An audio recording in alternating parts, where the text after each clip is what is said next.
এবং কিছু কিছু হাদিসের বর্ণনা অনুযায়ী তারা ভারতও বিজয় করতে পারে। মানুষের মাথায় একটা চিত্র আগে থেকে ঢুকে আছে যে দাজ্জাল যখন বের হবে পৃথিবীতে তখন পুরো পৃথিবী দাজ্জালের কন্ট্রোলে থাকবে। এটা ভুল কথা। দাজ্জাল যখন বের হবে তখন পুরো পৃথিবী মুসলমানদের কন্ট্রোলে থাকবে, মানে মুসলমানেরা বিজয় করে শেষ করে দেবে, সব বিজয় করে ফেলবে। মসজিদে আকসা বিজয়, ইস্তাম্বুল বিজয়, খ্রিস্টানরা তো পরাজিতই হয়ে যাবে, ইতালির রাজধানী রোম বিজয়, ভারত বিজয়, পুরো পৃথিবীতে মুসলমানদের জয় জয়কার থাকবে। হাদিস থেকে আমি যতটুকু চিন্তা ভাবনা করে দেখেছি এটাই বেশি খাপ খায়, এটাই বেশি মিলে, যে দাজ্জাল বের হওয়ার পূর্বে ইমাম মাহদি আসার আগেই অথবা ইমাম মাহদির সাথী অথবা ইমাম মাহদি সহ যেটাই বলেন, দাজ্জাল এবং ঈসা ইসলাম আসার পূর্বে পৃথিবী মুসলমানদের, মসজিদে আকসা মুসলমানদের, তুরস্ক মুসলমানদের, ইতালি পুরো ইউরোপ মুসলমানদের, ভারত মুসলমানদের, সবই মুসলমানদের। মুসলমানদের বিজয় যখন সর্বোচ্চ স্তরে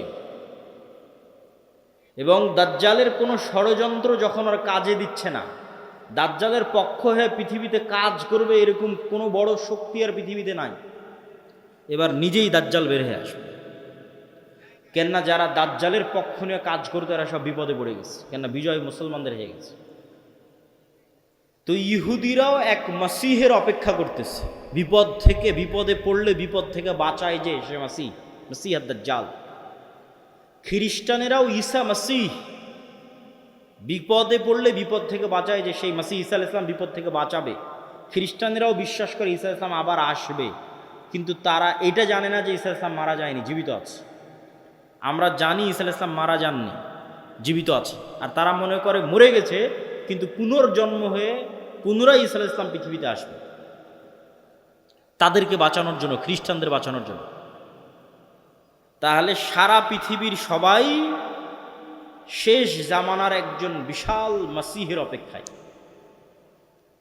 এবং আধুনিক এখনকার বিশ্বের যতগুলো নিউজ চ্যানেল রিপোর্ট, সবগুলোতেই বর্তমান যে যুদ্ধ চলতেছে এই যুদ্ধ নিয়েও এই আলোচনাগুলো আমাদের দেশে নয়, এই অঞ্চলে নয়, ইউরোপ এবং আমেরিকায় আলোচিত হচ্ছে, যারা বিশ্ব শাসন করে তাদের কাছে।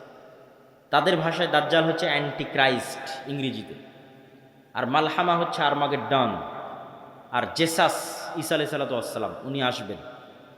অ্যান্টি ক্রাইস্ট না আসলে জেসাস আসবে না। অ্যান্টি ক্রাইস্ট মানে দাজ্জাল। আর অ্যান্টি ক্রাইস্ট ততক্ষণ আসবে না যতক্ষণ না ইহুদিরা জেরুজালেমে একত্রিত হচ্ছে, এটা তাদের বিশ্বাস। ইভাঞ্জেলিক্যাল খ্রিস্টিয়ান যারা, যারা ইঞ্জিল কেন্দ্রিক খ্রিস্টান, তাদের বিশ্বাস। তো ফলত তাদেরও ঈসা আলাইহিস সালামকে নিয়ে আসতে হবে, ইহুদিদেরও একজন মাসিহ লাগবে।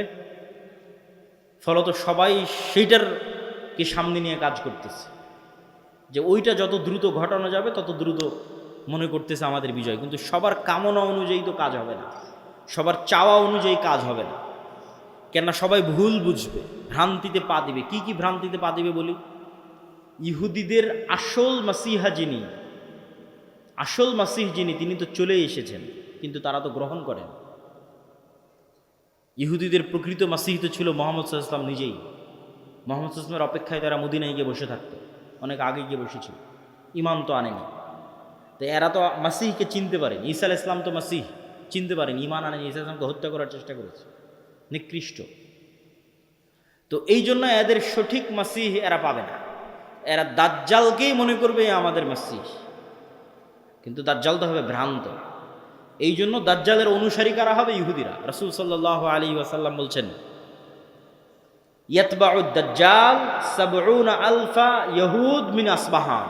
ইরানের ইস্পাহান শহরের ৭০,০০০ ইহুদি দাজ্জালের অনুসারী হবে। তাহলে ইহুদিরা দাজ্জালকে মাসিহ মনে করে দাজ্জালের অনুসারী হবে, কিন্তু দাজ্জাল তো পরাজিত হবে। কিন্তু প্রথম প্রথম যখন দাজ্জাল আসবে তখন তো সব ক্ষমতা দাজ্জালের হাতে, ফলত যে কেউ পথভ্রষ্ট হয়ে যাবে। তো এই অংশের সামারিটা করি। এই অংশের সামারি হচ্ছে দাজ্জাল এবং ঈসা আলাইহিস সালাম আসার পূর্বে মুসলমানেরা পৃথিবী বিজয় করবে এবং ইহুদি এবং খ্রিস্টানেরা বিপদে পড়বে। যেহেতু ইহুদি এবং খ্রিস্টানেরা বিপদে পড়বে, বিশেষ করে ইহুদিরা, তো এখন ইহুদিদের বাঁচানোর জন্য দাজ্জাল বের হবে। এবং যেহেতু দাজ্জালের পক্ষে কাজ করার মতো আর পৃথিবীতে কেউ অবশিষ্ট নাই, এই জন্য এবার দাজ্জাল নিজেই বের হবে।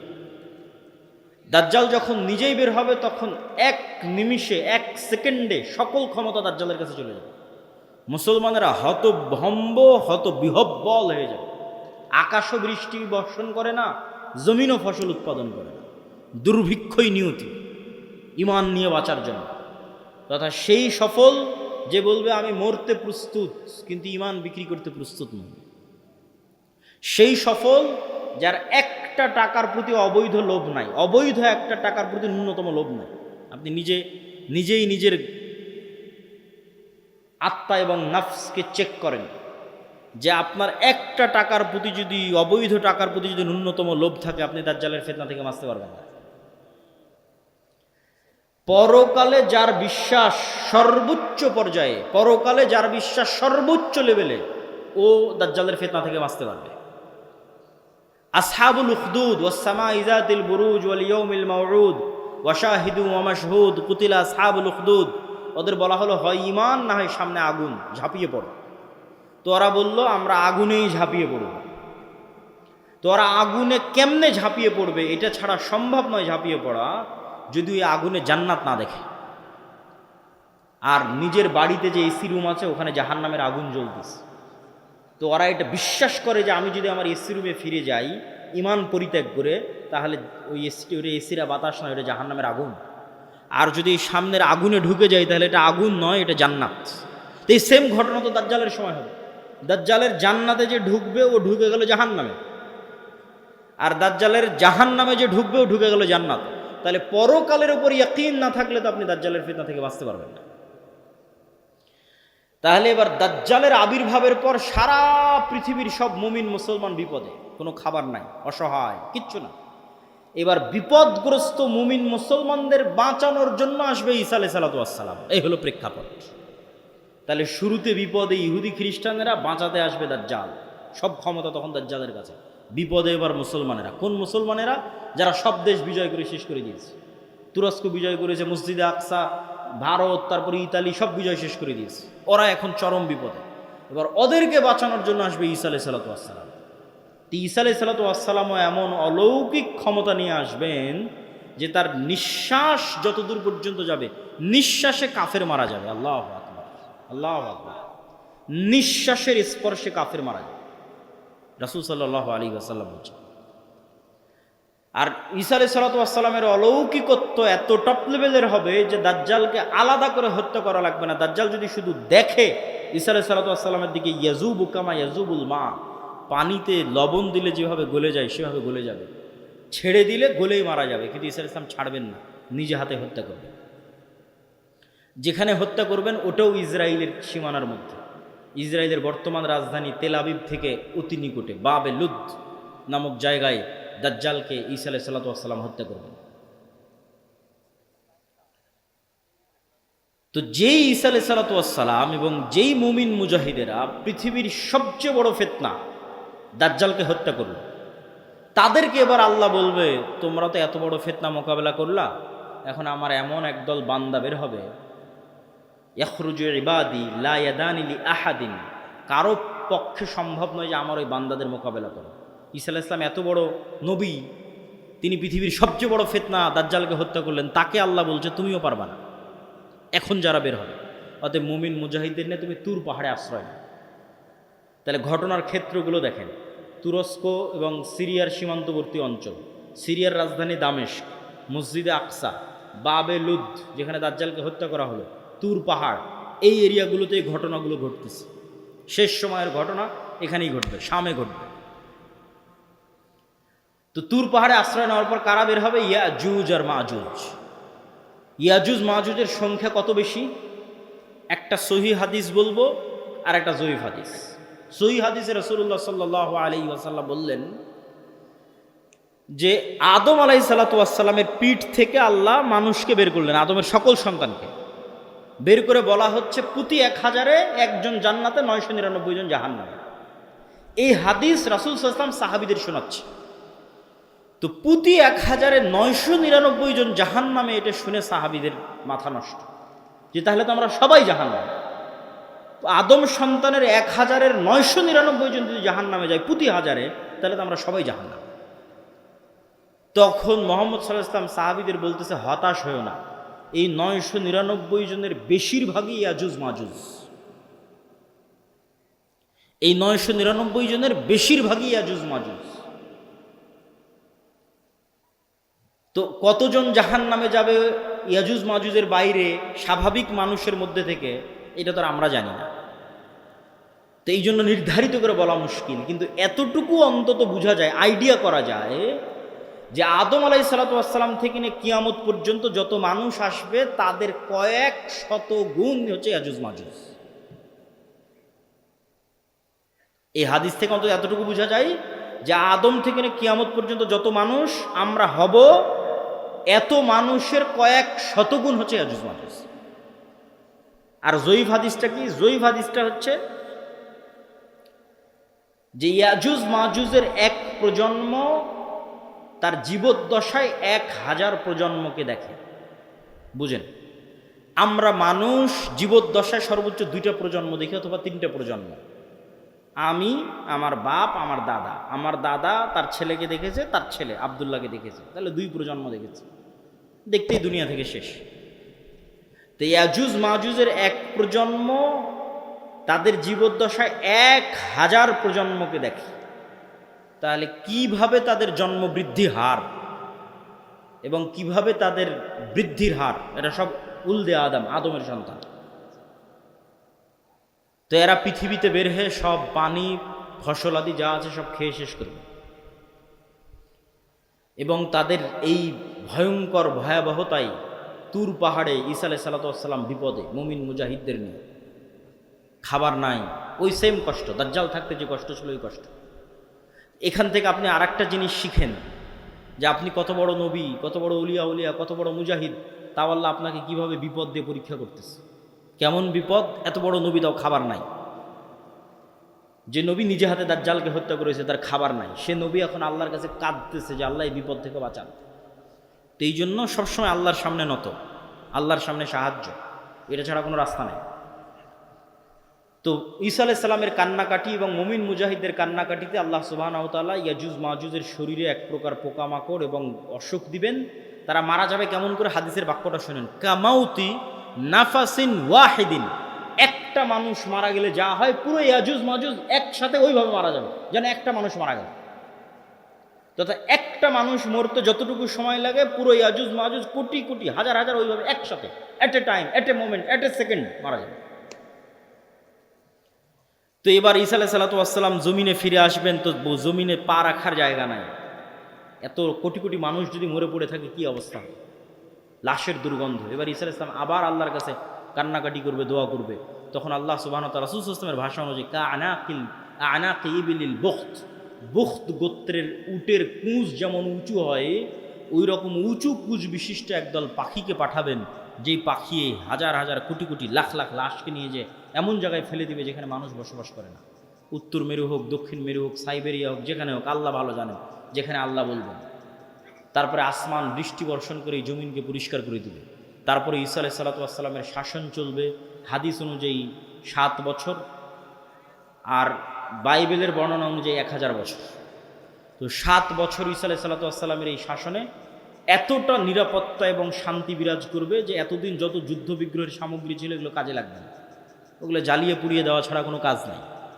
আর এত বরকত আসমান এবং জমিন উন্মুক্ত করে দিবে যে একটা ডালিম একটা গ্রাম খাবে, একটা গাভীর দুধ একটা পুরো বংশ খাবে, এত বরকতে আল্লাহ পরিপূর্ণ করে দিবে। তারপরে এক শীতল বাতাসে মুমিন মুসলিম এবং ঈসা আলাইহিস সালাম সবাই মারা যাবে, শুধু ফাসিক এবং ফাজেরেরা পৃথিবীতে থাকবে। এবার যত হাদিস শুনেছেন এই ধরনের, যে পৃথিবীতে এমন একদিন আসবে যে কোরআন পড়ার কেউ থাকবে না, এখন সেগুলো আল্লাহ নাম নেওয়ার কেউ থাকবে না, এগুলো ঈসা আলাইহিস সালামের মরার পর। মানুষ জেনায় লিপ্ত হবে খোলা মাঠে কুকুর শ্রীগালের মতো, লজ্জা বুঝবে না। এগুলো ঈসা আলাইহিস সালামের আগে কোরআন থাকবে, দিন থাকবে, এটা তো পূর্ণতায় পৌঁছে যাবে। এখন পতন দেখতে পাচ্ছেন, কিন্তু আল্লাহ মুতিম্মু নূরিহি আগেই বলে নিয়েছে আয়াতগুলো, এই দিন তো সারা পৃথিবী বিজয় করবে, আর এই বিজয় ধারা তো ঈসা আলাইহিস সালামের আসার আগেই শুরু হয়ে যাবে। তাহলে কিভাবে কোরআন হাদিস শেষ হবে? শেষ হবে না, এগুলো আরও বাড়বে। কিন্তু এটা শেষ যে হবে সেটা কখন? ঈসা আলাইহিস সালামের মরার পর। তখন আর নাই, তখন কোরআন নাই, হাদিস নাই, আল্লাহর নাম নাই, মানুষের লজ্জা উঠে যাবে। এই ফাসেক ফাজরের উপর আল্লাহ সুবহানাহু ওয়া তাআলা কিয়ামত কায়েম করবেন। প্রিয় উপস্থিতি, আমি আমার বক্তব্য দীর্ঘায়িত করতে চাই না। এই পুরো ঘটনা থেকে যা বর্ণনা করলাম, ধারাবাহিকতা, এই ধারাবাহিকতা থেকে আমার এবং আপনার শিক্ষা কি? তার আগে একটা প্রশ্নের উত্তর দিয়ে নিই, দাজ্জাল কোথায়, ইয়াজুজ মাজুজ কোথায়? একদল নাস্তিক আবার একদল মুনকিরে হাদিস দৌড়ায়, দুইটাই। মুনকিরে হাদিসেরাও ভিডিওর পর ভিডিও দেয়, বলে যেটা কোরআনে না এটা বিশ্বাস করবো না। কোরআনে কিন্তু ইয়াজুজ মাজুজের কথা আছে, দাজ্জালের কথা নাই। বলে যেটা কোরআনে না এটা বিশ্বাস করবো না। আবার একদল নাস্তিক বলে যে এই পৃথিবীর স্যাটেলাইট ক্যামেরা সব আছে, কই তোমার দাজ্জাল, কই তোমার ইয়াজুজ মাজুজ? একটা ছোট্ট তথ্য দিয়ে রাখি, মানুষ মহাকাশ সম্পর্কে যা জানে এই মাটির নিচ সম্পর্কে তাও জানে না। এটা আমি কয়েকদিন আগে পড়াশোনা করতে গিয়ে দেখলাম যে মানুষ সারাদিন মহাকাশ নিয়ে গবেষণা করছে, চাঁদে যাবে, মঙ্গলে যাবে, কিন্তু মাটির নিচে মাত্র 12 কিলোমিটার পর্যন্ত মানুষ জানে, তারপরে আর জানে না। তাহলে এই পুরো পৃথিবী কত বড়? আপনি এখান থেকে 12 কিলোমিটার মাপেন, কত দূর হয় গাবতলী বাজার থেকে? তো মাটির নিচে মাত্র 12 কিলোমিটার পর্যন্ত আপনি জানেন, তার নিচে আর কেউ জানে না। পৃথিবীর বর্তমান কোনো বিজ্ঞানী নয়, কোনো বিজ্ঞান নয়, কেন ওই 12 কিলোমিটার পরে গবেষণা করার সক্ষমতাই নাই, কোনো যন্ত্র মেশিন পাঠানোর সক্ষমতাই নাই। তাহলে মাটির নিচের মাত্র 12 কিলোমিটার পর্যন্ত আপনি জ্ঞান রাখেন। আকাশে চন্দ্রে চলে গেছেন, গ্রহ মঙ্গল গ্রহে চলে গেছেন, সেটা ভিন্ন বিষয়, কিন্তু নিজের পায়ের নিচে যেটা সেটাই জানেন না। এই যে বিশ্বের এই উন্নত বিজ্ঞানের সর্বোচ্চ শিখরে পৌঁছে মানুষ জানে না যে এই মাটির নিচে কি আছে। তাহলে কেমনে মানুষ দাবি করবে দাজ্জাল কোথায়, ইয়াজুজ মাজুজ কোথায়? এই দাবি করাই তো ভুয়া, পাগলামি। আরেকটা জিনিস দেখলাম, মহাসাগর সম্পর্কে মানুষ অজ্ঞ। মহাকাশ সম্পর্কে ঠিক আছে অনেক জানতেছে, মহাসাগরে এমন অনেক জায়গা আছে যে জায়গাগুলোতে মানুষ পৌঁছতেই পারে না, যে জায়গাগুলোর উপর দিয়ে বিমানও উড়ে যেতে পারে না, যে জায়গাগুলোতে কোনো জাহাজও অতিক্রম করে না, এরকম অসংখ্য জায়গা আছে। তো সাগর এবং সাগরের নিচে কি আছে, মাটি এবং মাটির নিচে কি আছে, এটা সম্পর্কে আজকের বিশ্ব সবচেয়ে অজ্ঞ, অন্তত মহাকাশের তুলনায়। তো ইন্নাল্লাহ আলা কুল্লি শাইইন কাদির, আল্লাহ সকল কিছুর উপর ক্ষমতাবান। আর কোনোটাই যদি না হয় তো অন্তত একটা উত্তর তো দেওয়াই যায়, যেটা আল্লাহ সুবহানাহু ওয়া তাআলা কোরআন মাজিদে বলছেন যে আল্লাহ 7 আসমান এবং 7 জমিন সৃষ্টি করেছেন, আর 7 জমিনে আল্লাহর আদেশ অবতীর্ণ হয়। কোরআনের আয়াত, 7 জমিনে আল্লাহর। আর সবচেয়ে আরও একটা ভয়ঙ্কর বিষয় যে আল্লাহর আসমান বানাতে যত সময় লেগেছে জমিন বানাতেও তত সময় লেগেছে। 7 আসমান বানাতে যা টাইম, 7 জমিন বানাতেও তাই টাইম। তাহলে 7 আসমান কত বড়, 7 জমিন তাহলে কত বড় হতে পারে? এখন ইয়াজুজ মাজুজ আর দাজ্জাল যদি অন্য জমিন থেকে বের হয়ে আসে, এই জমিনে কিছু করার নেই, এটাকে অস্বীকার করতে পারবে না যে না, নিশ্চিত নাই। তো অতএব আল্লাহ সুবহানাহু তাআলা সকল কিছুর উপর ক্ষমতাবান। এই জমিনেও থাকতে পারে, এই জমিনের সাগরেও থাকতে পারে, এই জমিনের নিচেও থাকতে পারে। মানুষের জ্ঞান পরিপূর্ণ নয়, অন্য জমিনেও থাকতে পারে, সেখান থেকেও আসতে পারে। এই জন্য সূরা কাহাফ, দাজ্জালের ফিতনা থেকে বাঁচতে সূরা কাহাফ পড়তে বলা হয়েছে। সূরা কাহাফের সব ব্যতিক্রম ঘটনাগুলো দাজ্জালের আসার সাথে মিলবে, দাজ্জালের যুগের যে ফিতনা ওগুলোর সাথে মিলবে। সূরা কাহাফের 4টা ব্যতিক্রম ঘটনা আছে, তার মধ্যে একটা ব্যতিক্রম ঘটনা খিজির আলাইহিস সালামের। কই থেকে আসলো খিজির আলাইহিস সালাম, কোথায় ছিল? বলে মাছ যেখানে জীবিত হয়ে যাবে সেখানে খিজির আছে। তুমি মাছ ভেজে নিয়ে রওনা দাও, যেখানে মাছ জীবিত হয়ে যাবে ওখানে খিজির আছে। তো খিজির আলাইহিস সালাম জিজ্ঞেস করতেছে যে সালাম কিভাবে? মুসা আলাইহিস সালাম সালাম দিচ্ছে, সালাম জান্নাতের সালাম দুনিয়াতে কিভাবে? তো খিজির আলাইহিস সালাম যদি অন্য পৃথিবী থেকে এসে থাকে নিশ্চিত করে, অথবা এই পৃথিবীতেও থাকতে পারে। তো খিজির আলাইহিস সালামকে যদি আল্লাহ সুবহানাহু ওয়া তাআলা আড়ালে রাখতে পারে, দাজ্জাল এবং ইয়াজুজ মাজুজকেও আল্লাহ সুবহানাহু ওয়া তাআলা আড়ালে রাখার সক্ষমতা আছে। তো ওই দাজ্জালের সময়ের ফিতনার সাথে এই সূরা কাহাফের ঘটনাগুলো মিলবে। আসহাবে কাহাফ, আসহাবে কাহাফের কথা বলতে গিয়ে আল্লাহ বলছেন ওয়াহুম আইকাজ, তাদেরকে আমি ঘুমিয়ে রেখেছি, কিন্তু মানুষ দেখলে মনে করবে ওরা জেগে আছে। আপনি দেখলে মনে করবেন এই মানুষটা জেগে আছে, কিন্তু ওরা নিজেরাও বুঝতে পারছে ওরা ঘুমিয়ে আছে। আল্লাহও বলছেন ঘুমিয়ে আছে। এইভাবেই 309 বছর পার হয়ে গেছে। ওরা ঘুম থেকে উঠে মনে করছে যে কই, আমরা তো অল্প কিছুক্ষণ মনে হয় শুয়েছিলাম, ঘুমিয়েছিলাম, কিন্তু 300 বছর পার হয়ে গেছে। তো সময়ের যে আপেক্ষিকতা, এটার কন্ট্রোল আল্লাহর হাতে। এই আপেক্ষিকতার প্রভাবিত মানুষ দেখবে যে একদিন হয়ে যাবে 1 বছরের সময়। তো পৃথিবীতে অবশ্যই ব্যাপক কোনো পরিবর্তন ঘটবে, যেটার প্রভাবে 1 বছর 1 মাস 1 সপ্তাহ। সেটা কি আল্লাহ সুবহানাহু ওয়া তাআলা ভালো জানেন। তো প্রিয় উপস্থিতি, এই 1 নাম্বার কর্তব্য কি, সংক্ষিপ্ত বক্তব্য শেষ করে দিচ্ছি, এগুলোর উপর ঈমান রাখা। 2 নাম্বার কি, যে কোনো মুহূর্তেই দাজ্জাল বের হতে পারে, যে কোনো মুহূর্তে কিয়ামত হতে পারে। কথা এটাই ঠিক। রাসূল সাল্লাল্লাহু আলাইহি ওয়াসাল্লাম আশঙ্কা করতেন দাজ্জাল মনে হয় এখনই বের হয়ে গেল। এরকম অনেকগুলো ঘটনা আছে হাদিসে। ইবনে সাইয়াদের ঘটনাগুলো বেশি, তার মধ্যে প্রসিদ্ধ। তো ফিতনা তো সবসময়ই চলছে। তো ফিতনার সময় আপনি বেঁচে থাকবেন, ঈমান নিয়ে বেঁচে থাকবেন, এটার 2টা কাজ: পরকালের প্রতি সর্বোচ্চ জ্ঞান, সর্বোচ্চ ইয়াকিন, এবং অবৈধ 1 টাকার উপরে, অবৈধ ধন সম্পদ ক্ষমতার উপর ন্যূনতম লোভ না থাকা। এবং সফলতা এটা নয় যে আপনি বাড়ি গাড়ি টাকা পয়সার মালিক হবেন। সফলতা এটা যে আপনি ঈমান এবং সালাত অবস্থায় পৃথিবী থেকে বিদায় নেবেন, এটাই সফলতা। তো আল্লাহ সুবহানাহু ওয়া তাআলা যেন আমাদের ঈমান অবস্থায়, সালাত অবস্থায় পৃথিবী থেকে বিদায় নেওয়ার তৌফিক দান করে, বলেন আল্লাহুম্মা আমিন। কেন আমাদের ঈমান অবস্থায় বিদায় নিতে হবে? এত লম্বা ঘটনা বলে এই পুরো ঘটনার উপর একটু পানি দিয়ে একটা কথা বলে, সেটা হচ্ছে ঈসা আলাইহিস সালাম যখন আসবে, ইমাম মাহদি যখন আসবে, দাজ্জাল যখন আসবে, তখন কি নতুন কোনো দিন আসবে নাকি? নতুন কোনো কোরআন আসবে নাকি? নতুন কোনো হাদিস আসবে নাকি? কোরআন এবং হাদিস তো এইটাই যেটা এখন আছে। তাহলে সবচেয়ে বড় ঘটনা তো আগেই ঘটে গেছে, মুহাম্মদ সাল্লাল্লাহু আলাইহি ওয়াসাল্লামের আসা এবং কোরআনের প্রেরিত হওয়া। তাহলে ঈসা আলাইহিস সালাম যে কোরআনের উপর আমল করবেন ওটা আপনার কাছে আছে। ইমাম মাহদি যেই কোরআন দিয়ে রাষ্ট্র চালাবে ওটা আপনার কাছে আছে। আর দাজ্জাল যেই নবীকে মানতে বলতেছে, ওই নবী চলে যাওয়ার 1400 বছর হয়ে গেছে। তাহলে কাজ আমাদের কাছে আছে। হ্যাঁ, ইমাম মাহদি যেই দিন আসবে সেই দিন আমি সব কিছু করবো, জি না, এটাতে প্রোডাক্টিভিটি নষ্ট হয়। এই জন্য আগেই বলেছি, দাজ্জাল আসার আগেই মুসলমানেরা বিজয় করবে।